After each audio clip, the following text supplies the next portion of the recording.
Hey everyone, and welcome to Developer Tea. My name is Jonathan Cottrell, and in today's episode, we're talking about when advice fails you.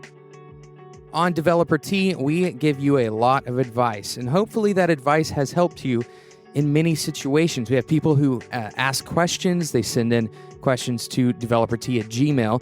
I highly encourage you to do that. I love getting questions from the users of this show, or from the listeners, rather, of this show.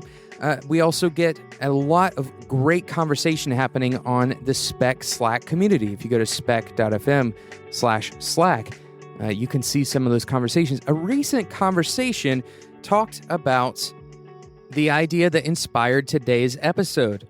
And the idea is simply when user experience recommendations are wrong. Another conversation on the Spec Slack community.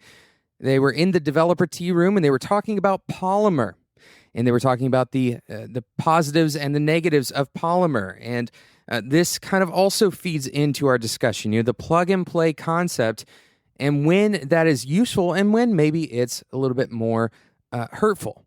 So I want to take a moment and discuss this a little bit further and talk about when my advice is wrong, when you shouldn't listen to what I have to say and what other people who are giving you advice have to say. Everything that I say on this show should be taken with a grain of salt. And we're going to talk more specifically after the sponsor break in just a minute about when traditional recommendations or some of the advice that you may even hear on this show would be not applicable, when you would actually find that going against that advice is a better idea. But more broadly, I want you to think about this for a second, a little bit deeper. You would develop these ways of thinking as a developer, and you learn how to view things through a certain lens. You start gaining some intuition over the course of your career. For example, you gain an intuition by hearing over and over and over that optimization is a good thing. You gain intuition by hearing over and over and over and over that maintainable code should be a top priority. You gain intuition when you read the title of a book that says, "Don't make me think." Now, of course, a lot of this is good conventional wisdom, and ultimately what you have to do is build a general way of thinking about things and apply it, and then test that general way of thinking about things against that specific situation. And we're going to talk about a few of those specific situations right after this quick sponsor break. Today's episode is sponsored by no stranger to the show, Linode. Linode has been sponsoring Developer Tea for quite a while, and for good reason. People who listen to this show, you need a service exactly like Linode. Linode offers 2 gigabytes of RAM on a $10 server. This is a Linux server that you can do almost anything that you can think of with. They have 8 data centers, and all of their plans are billed on an hourly basis. And again, the best part of this is that it's absolutely the best deal that you're going to get on a server, because not only is Linode only $10 a month for their 2 gigabyte tier, they're also offering Developer Tea listeners a $20 credit when you use the code DeveloperT20 at checkout.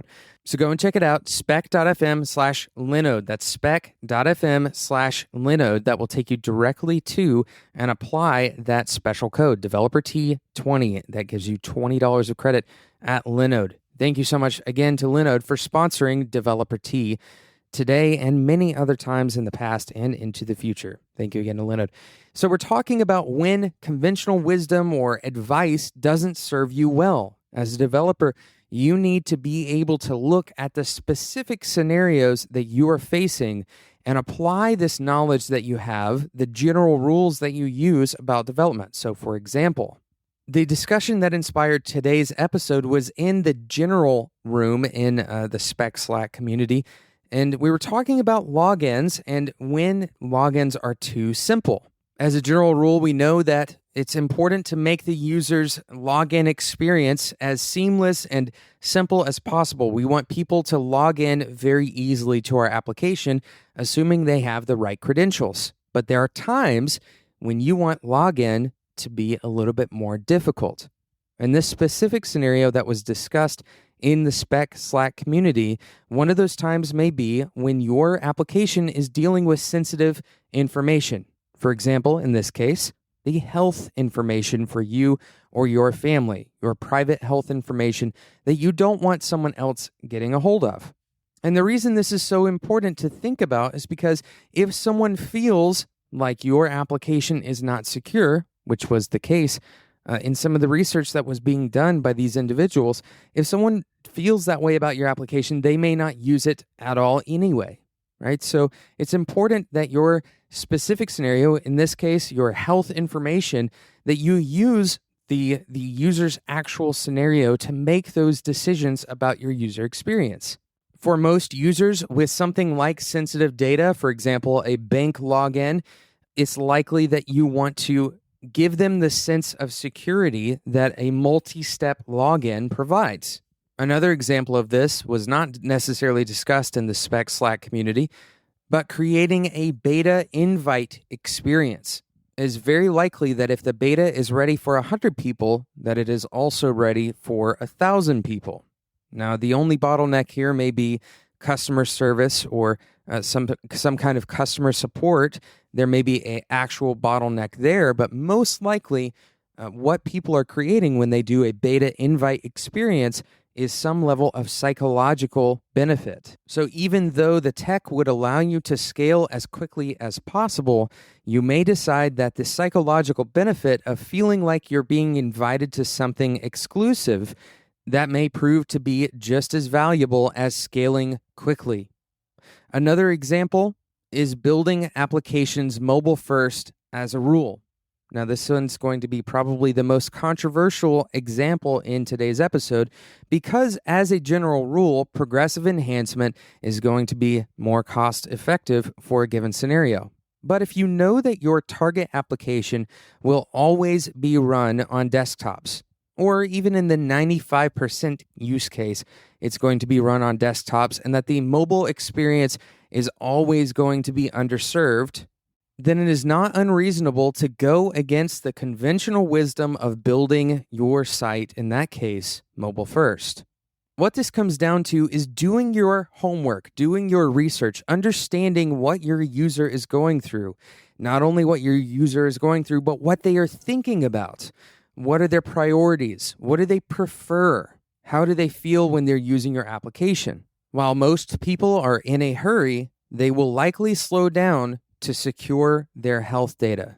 And in the same way that health data may change the specifics of that application, any other variable could change the specifics of your application. So the lesson here is to take the advice that you get on this show and in any other place on the internet or from your superiors or from your coworkers. Take all of that advice with a grain of salt and do your research. Understand your situation. Instead of just using the most popular library that's come out most recently, think about why you would use that library. Understand why it has become popular. Understand the good parts and the bad parts. Don't take advice or trends at face value. Do your research.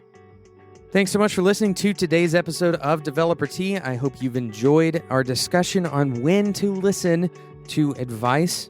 Thank you again to today's sponsor, Linode. If you're looking for a server, and most of you probably need a server, at least for your side projects, go and check it out, linode.com. And you can get this special code by going to spec.fm/Linode. The special code is DeveloperT20. That will give you $20 of credit at checkout. Thank you again to Linode. Thanks so much for listening to Developer Tea. If you're enjoying today's episode, go and check out the other shows on the Spec Network. That's spec.fm. And of course, you can join the conversation by going to spec.fm/Slack. That is the Spec Slack community. Thank you so much for listening, and until next time, enjoy your tea.